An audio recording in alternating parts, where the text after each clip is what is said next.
মনে রাখো বাপ, একটা গুরুত্বপূর্ণ কথা, আখিরাতের কথা, কবরের কথা, জাহান্নামের কথা, আযাবের কথা শুনবার পরেও যার মুখে হাসি, এই যে মাঝখান দিয়ে 2-4 জন ছেলে, তো মনে রাখো আব্বা, নিশ্চিত ধরে নাও তোমার তার সিরা,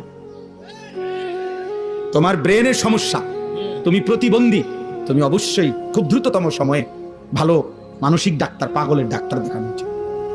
এবং তোমার কাছে যদি পরিচিত ডাক্তারের নাম্বার না থাকে, আমার কাছে আছে, ভালো পাগলারি ডাক্তার, ভালো পাগলের ডাক্তার আছে।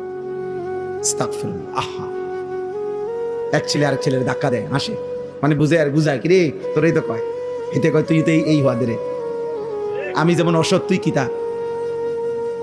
নাউজুবিল্লাহ, নাউজুবিল্লাহ। লজ্জিত হওয়া উচিত বাবা,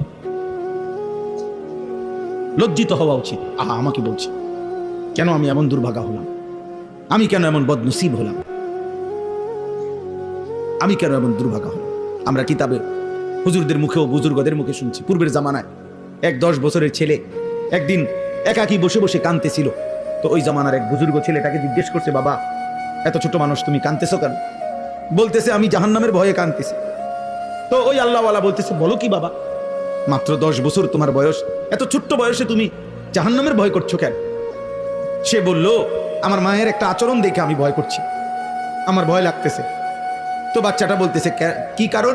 উনি বলছে, বাচ্চাটা বলতেছে, আমি অনেক দিন খেয়াল করে দেখছি আমার আম্মা যে রান্না বান্নার জন্য চুলায় লাকড়ি দিয়া রান্না বান্না করে মা আমার, আমি অনেক দিন দেখছি মা আগুন ধরাইবার জন্য প্রথম ছোট ছোট লাকড়ির ছোট্ট ছোট্ট টুকরাগুলো আগে আগুনের মধ্যে দেয়, এগুলা এরপরে আগুন ধরে উঠলে এরপরে বড় বড় লাকড়িগুলা দেয়। এটা দেখে আমার মনে হইতেছে, যদি আমার আল্লাহ হাসরের দিন জাহান্নামের আগুন ধরাইবার জন্য আমার মতো ছোট ছোট বাচ্চারে যদি দেয় ফেলে আগে, আর সেখানে যদি আমাকেও ফেলে, কি হবে আমার?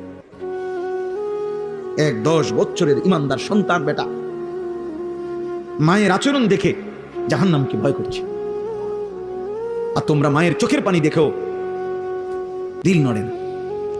বাবার চোখের পানি, বাবা কত লক্ষবার হয়তো বলছে, বাপ তুই কেমনে রে ফুত নামাজ পড়স না, আমারে কেমনে এত বড় বেইজ্জতি করছ সমাজে।